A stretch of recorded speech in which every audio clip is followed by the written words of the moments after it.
Sarap nito. Gusto mo ng ano? Mura at quick lunch. Pwede dito. Ngayong tanghali, pupunta tayo sa... maliit lang pala yung kainan. And the lunch was so good. So alam niyo kung magkano yung lahat? 105 lang binayaran ko. Kung ikaw, practical na tao ka, ito na yung motor para sa'yo. Ay, daw man? Yeah. I don't know what I'm going for the far train to see where is it coming from. Kasi we are going to depart Cebu at around 2 p.m. and we are bound to Bohol. Thank you. Nakakapagod.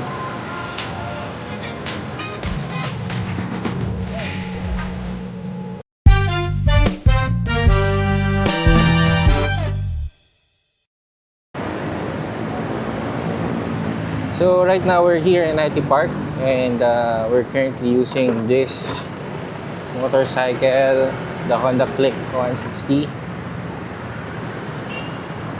Alam mo yung feeling ko? Ngayon, parang feeling ko sa akin tong motor na to.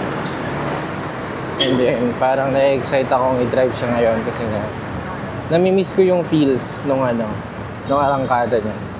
Alam niyo naman, kinagulat ko yun. So, akala ko kasi nung una, yung arangkada niya parang same lang kay ADB. Yung bang parang kinakapos ng konti. Pero it turns out, hindi eh. Iba yung binibigay niyang power. Sarap niyang maging scooter, city riding. Itong daan na to, pag dinire-diretso natin to, papunta na tong TCH. Actually, itong road na to, TCH highway na to.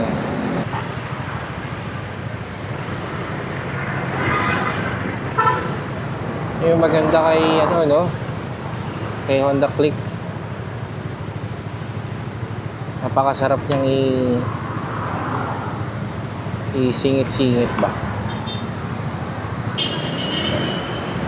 So, kailangan natin makapunta sa pier ng mga 1:30 kasi we are going to depart Cebu at around 2 p.m.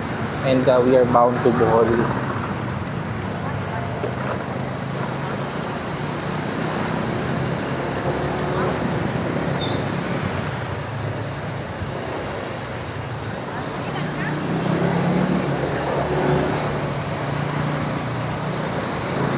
Kahapon, nung ginagamit ko tong DJI Action 5 Pro, nag-overheat siya. So, ibig sabihin, meron pala siyang gano'n, no? Nag-overheat siya. Siguro sa sobrang init ng panahon kahapon. Meron pala siyang gano'n na tendency kapag sobrang init niya, nag-shutdown siya. And i-stop niya yung recording. Pero na-save naman. So, okay lang. Yun yung pinaka-importante.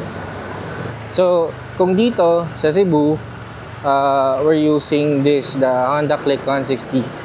Doon naman sa Bohol, we're going to use the Honda XRM Motard. Pag naggala tayo doon. Ooh, twisties! Twisties! Sarap! Sarap siguro nito. Siguro pagbalik ko dito sa Cebu, tapos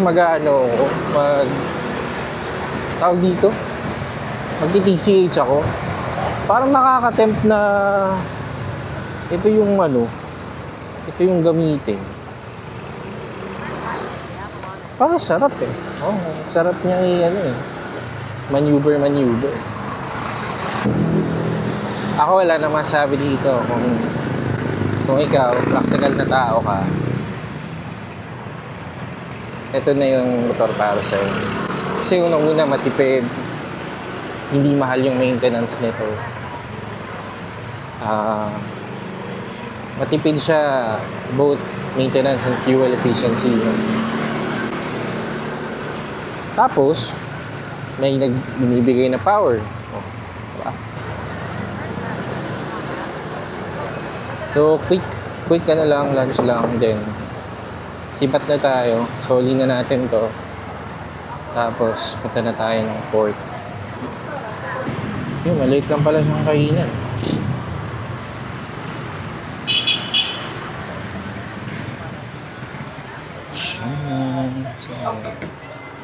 Tagpi lang, siomay. Cheese. Kuan. 5 ka, siomay. Og ka ng puso. 4. So, ito na yun. Eats. Kamay-kamay lang tayo dito. Ito, puso.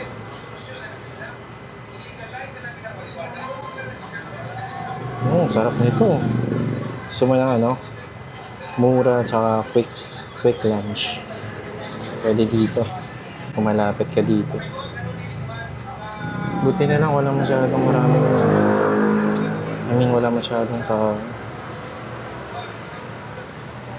Ito puso. Alright. Thank you Lord sa ating food.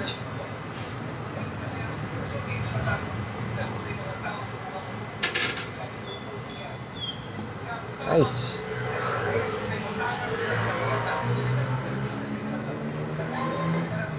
Mabilis tayo makakabalik. Respect. Nice. Sarap.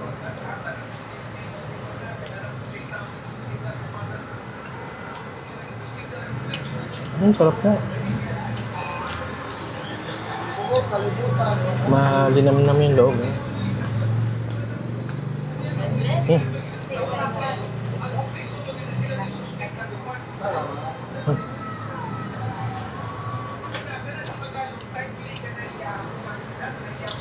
Alam mo talaga pag masarapan siomai.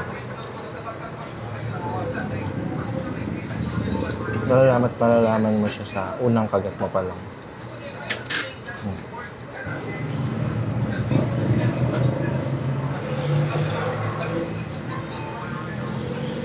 Itong puso, guys, ano siya? Marami ganito dito sa Cebu. Hindi ko na alam sa ibang provinces.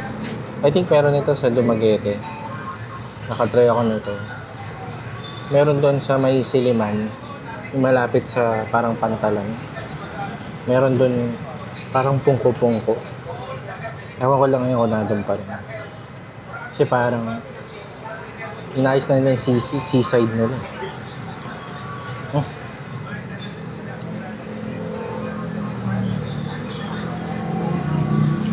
Up.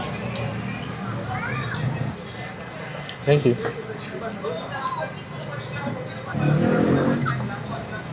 Parang gusto kong bumili. Tapos dalhin ko sa Bohol. Kaya lang bawal ito eh. Bawal yung mga meat products na dalhin sa Bohol kasi merong ban dahil sa ASF. Lagi. Ako kita sa Google ba? Tapad aning kuan. RD. Punahan dire sa. Salamat ya. Thank you.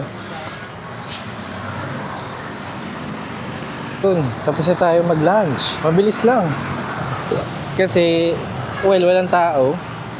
Meron tayong kasabay na dalawa kumain. Tapos na tayo mag-lunch. And the lunch was so good. 5 siomai. Tapos, 4 na puso. Tapos nag-soft drinks tayo and then bumili tayo ng tubig. Bottled water. So alam niyo kung magkano yung lahat. 105 lang binayaran ko. Tapos ngayon busog na busog ako.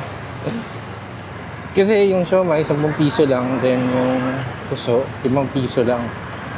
So very affordable. So kung kakain kayo, gusto nyo kumain dun, unang-una, number one, konti lang yung tao. Kung gutom na kayo, eh, pabor yun sa inyo. Then, tapat lang siya ng Pure Gold Guadalupe.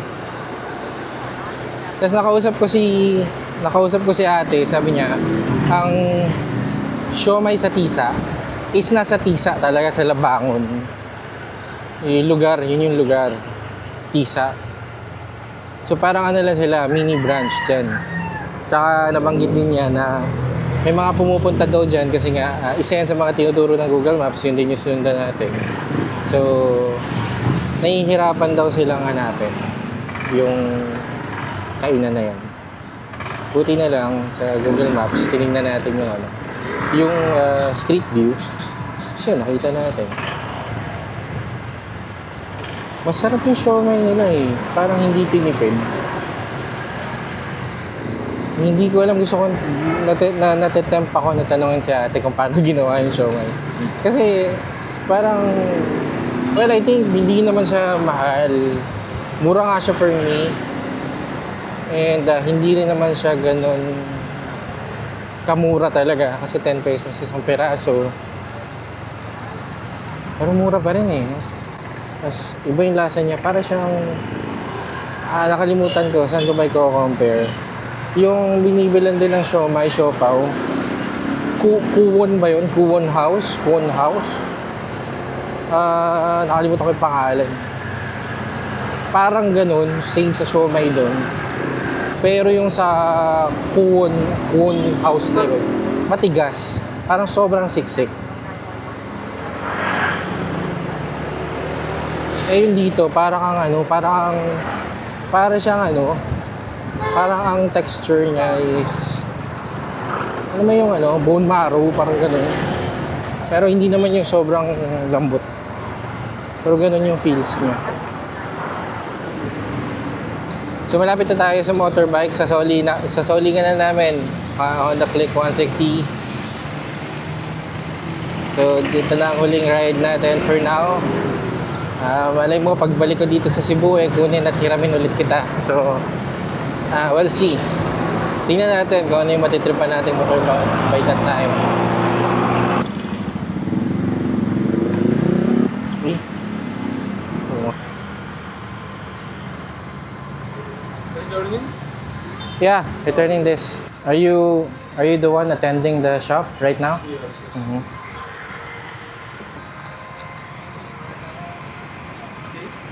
That's yours. You good? Thank you. Oh, sorry, one more thing. I forgot to refill the gasoline. Can I just leave money? How much was there? Bars. How much should I? Just 50 pesos. Okay. I have a question. So, when I get this bike, I'm vlogging. Is it okay if I include the shop? Yeah. My you can vlog? inside, but it's kind of messy. That's okay. Just This place is fucked up. yeah. So I don't know. I'm already getting tired with the leaks here. Mm-hmm. Are you the owner?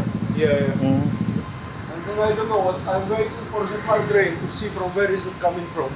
Oh, you still have problem for the roof. Yeah, I'm Mm. here. Mm. It's all fucked up. Hope you can fix that, guys. So, Oh, yeah. and the next time I'm going to go back here, I'm gonna borrow it again. Okay, no problem. Yeah, so use the 60 peso. Yeah, 60 peso. Yeah. That's good. Thank you. Thank you. What's your name? Val. Mal? Yeah. Nice to meet you, Mal. Yeah. So ito yung shop, no? Cebu Rental Motorbike Services. Okay din yung ganitong business. Kasi okay yan eh, medyo hindi naman siya sobrang pricey. Pwede ka magsimula sa 5 Honda Click, mga ganun. Buti na lang meron tayong dalang Aura Share. Bukod sa nagagamit natin, na bibigyan ko pa ng hangin tong camera mismo. Kasi nga, di ba, pag mainit, nag-overheat siya.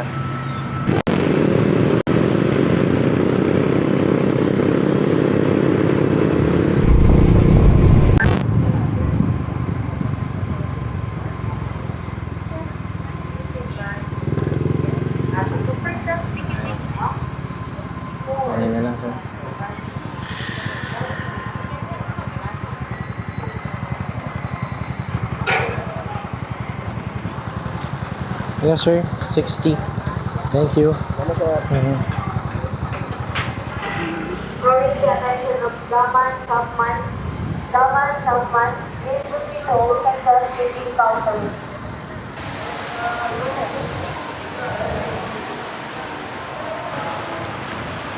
Ang oras ay 1:21. Sakto lang. So, yun yung sinasabi ko, no? Unpredictable yung traffic sa Cebu. At dito na natin tatapusin ang ating Honda Click 160 series. Sa series na to, nagkaroon tayo ng tatlong video. Una is yung using Honda Click 160 para mag-road trip at mag-food trip sa CNT Lechon sa Pochero Kinaraan with matching going to CCLEX. And lastly, itong ating video na to, which is yung siomai sa Tisa. So, hopefully, makabalik ulit tayo dito sa Cebu to explore more at makita natin kung ano pa yung mga magandang tourist spots dito. Siyempre, using our motorcycle. Maraming salamat sa mga nanood at umabot sa part na ito. Thank you for watching.